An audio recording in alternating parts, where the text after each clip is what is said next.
달콤한 말씀, 행복한 하루. 9월 19일 금요일 본문은 마태복음 13장 1절에서 9절까지의 말씀입니다. 그날 예수께서 집에서 나가사 바닷가에 앉으시매 큰 무리가 그에게로 모여들거늘 예수께서 배에 올라가 앉으시고 온 무리는 해변에 서 있더니 예수께서 비유로 여러 가지를 그들에게 말씀하여 이르시되 씨를 뿌리는 자가 뿌리러 나가서 뿌릴새 더러는 길가에 떨어짐에 새들이 와서 먹어버렸고 더러는 흙이 얕은 돌밭에 떨어짐에 흙이 깊지 아니하므로 곧 싹이 나오나 해가 돋은 후에 타서 뿌리가 없으므로 말랐고 더러는 가시떨기 위에 떨어짐에 가시가 자라서 기운을 막았고 더러는 좋은 땅에 떨어짐에 어떤 것은 100배 어떤 것은 60배 어떤 것은 30배의 결실을 하였느니라. 귀 있는 자는 들으라. 오늘 본문에 나오는 비유는 예수님께서 말씀하신 비유 중에서 가장 널리 알려진 비유입니다. 그러나 그 해석을 두고 여러 이견이 제시되는 어려운 비유이기도 합니다. 가령 비유의 제목을 무엇으로 할 것이냐에 대한 의견도 여러 가지입니다. 즉, 이 비유가 씨의 비유인지, 씨 뿌리는 자의 비유인지, 아니면 씨가 떨어지는 밭의 비유인지에 관해서 토론이 계속되고 있습니다. 사실 이 비유의 해석은 씨 뿌리는 자, 그리고 밭, 이 세 가지 요소 중 어디에 초점을 맞추느냐에 따라 조금씩 달라집니다. 만약 씨의 비유로 본다면 천국 복음의 말씀이 서로 다른 결과를 가져온다는 것이 이 비유의 핵심이 될 것입니다. 만약 씨 뿌리는 자의 비유로 본다면 예수님의 활동과 사역이 서로 다른 결과를 낳는다고 해석하게 됩니다. 즉, 예수님께서 왜 사람들로부터 열광적인 환영에서부터 거절과 배척에 이르기까지 다양한 반응을 받으셨는지 그 이유를 설명하는 것이 됩니다. 이 비유가 밭의 비유라면 이 비유는 사람들의 마음 상태가 천국 복음의 말씀이 서로 다른 결과에 도달하도록 한다고 해석하게 됩니다. 물론 결국에는 다 서로 관련되어 있고 같은 얘기를 하겠지만 강조점이 조금씩 달라지는 것입니다. 하지만 그럼에도 이 비유에는 분명한 초점이 있습니다. 왜냐하면 이 비유에서 씨 뿌리는 자와 그의 농사 기술에 대해 언급하는 내용이 없고 씨앗의 질에 대해서도 아무런 언급이 없기 때문입니다. 즉, 이 비유에서 모든 씨앗이 다 똑같습니다. 이 비유에서 차이점이 있다면 그것은 씨앗이 떨어진 장소입니다. 즉, 농부가 밭에 나가서 씨를 뿌리는데 씨가 여기저기 떨어지고 서로 다른 결말에 도달한다는 내용입니다.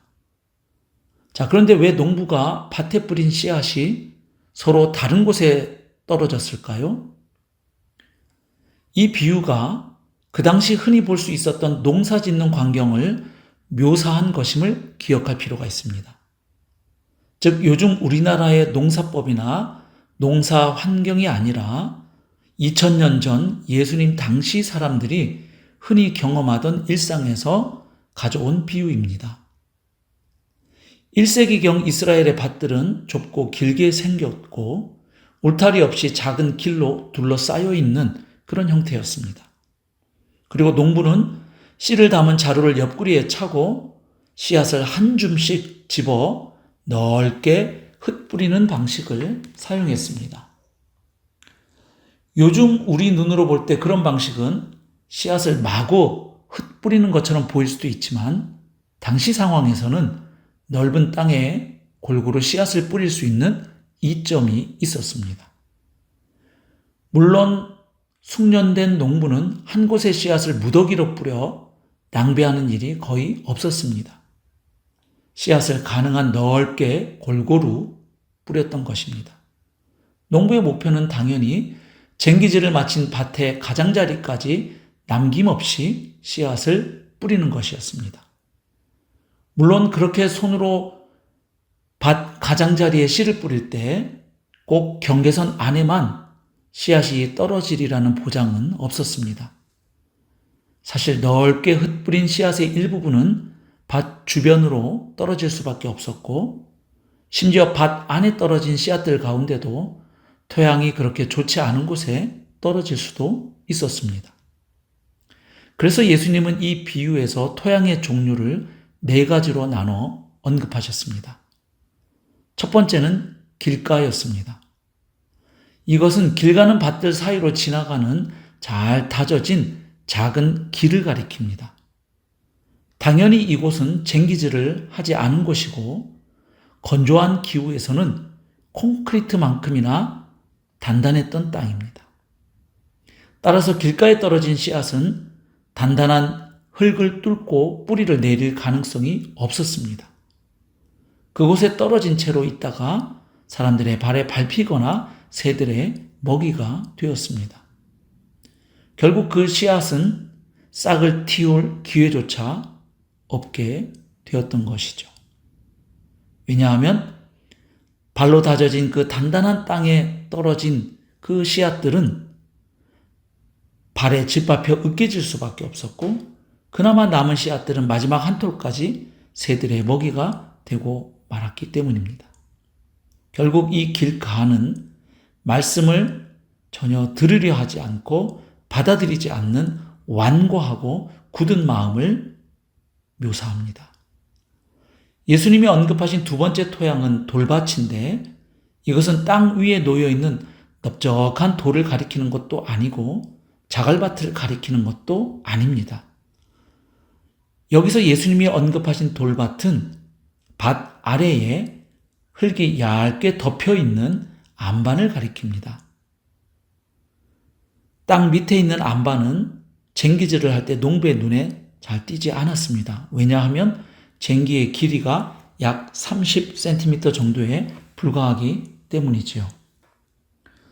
결국 그곳의 흙은 농작물이 성장하기에 충분한 수분을 머금고 있지 않습니다. 그래서 그곳에 떨어진 씨앗들은 싹을 틔우지만 수분이 부족하여 곧 시들고 맙니다. 뿌리가 안반을 뚫고 내려갈 수 없기 때문입니다.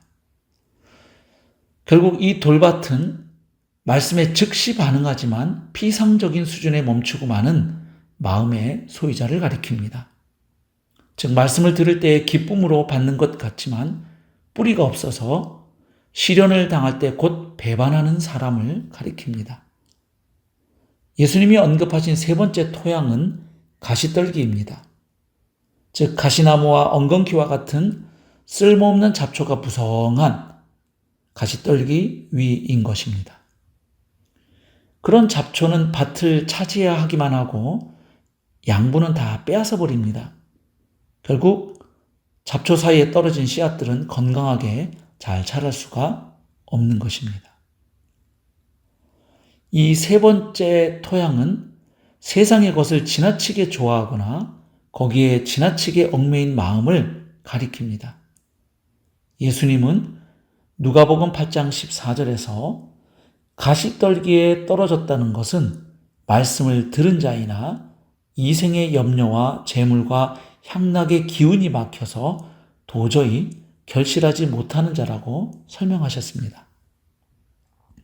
여기서 우리는 일시적인 세상의 가치들이 마음을 온통 장악해 버리게 되면 말씀의 진리를 가로막는다는 것을 배우게 됩니다. 예수님이 언급하신 마지막 토양은 좋은 땅, 곧 비옥한 토양입니다. 이곳에 떨어진 씨앗들은 잘 자라서 30배, 60배, 100배의 결실을 맺는다고 말씀하셨습니다.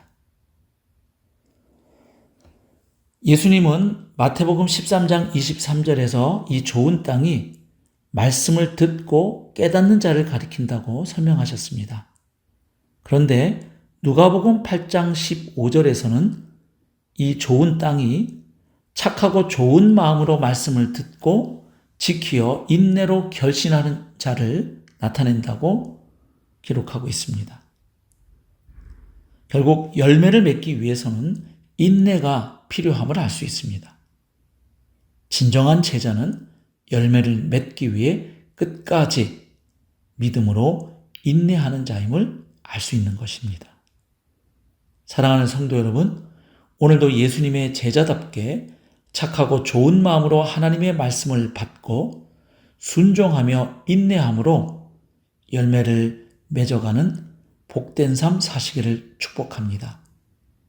아울러 우리들이 복음을 전할 때 사람들이 다양한 반응을 보이고 또 적지 않은 사람들이 그 복음을 거절하더라도 실망하지 말고 반드시 열매를 맺는다는 사실을 기억하고 용기를 내어야 하겠습니다.